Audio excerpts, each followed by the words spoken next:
Hello everyone. If you notice I'm a little late in posting, I have been in bed all week with the flu and now I have a sinus infection, but I'm finally feeling a little better. So thankfully our professors gave me extension, but here I am, I'm going to begin.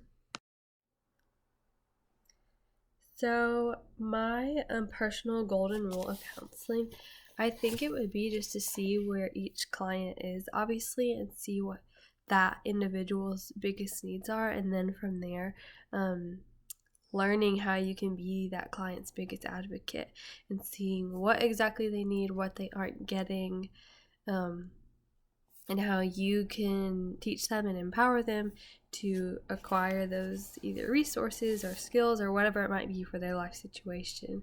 But just being more than just a cheerleader, but giving them tools to work through those. I think that would be true advocacy in taking the next step to ensure they know what to do. For the next question of how can I participate in self-care while also being an advocate, for me, self-care happens when I'm alone, and I think to be an advocate, I think you just have to find the balance of finding time to educate yourself and learn about the things you need to advocate for, then actually advocating it, and then to self-care in this, I think it's just a separation of, for me, being alone, and I like to read and I like to just kind of rest by myself. I like to spend time with my family and friends. Being outside is huge for me. It's very refreshing. So just finding a balance, really, and a timely schedule for wherever you are in your life. For the next section, the Bible verse I'm going to share on social justice is Micah 6:8, and it says, "He has told you, O man, what is good, and what does the Lord require of you but to do justice and to love kindness and to walk humbly with your God." This is a very powerful verse and obviously states very directly to do justice and love.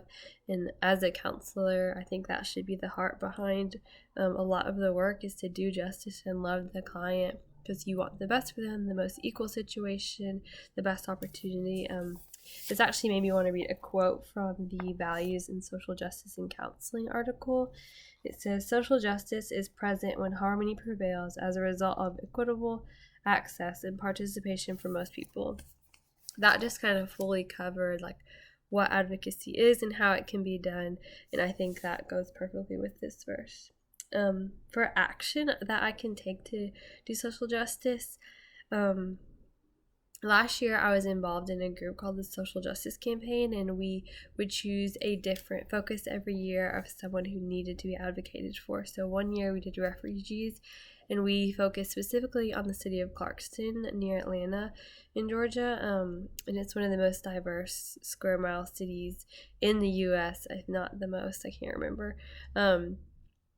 But there's just a ton of refugees that come and they live in Clarkston, and so we would go to Clarkston and just build relationships and see what those people needed, if that be a resource, help finding a job, building a resume, just anything like that. So I think that would be a really tangible way for me to get back involved in that and just continue building those relationships with people in Clarkston.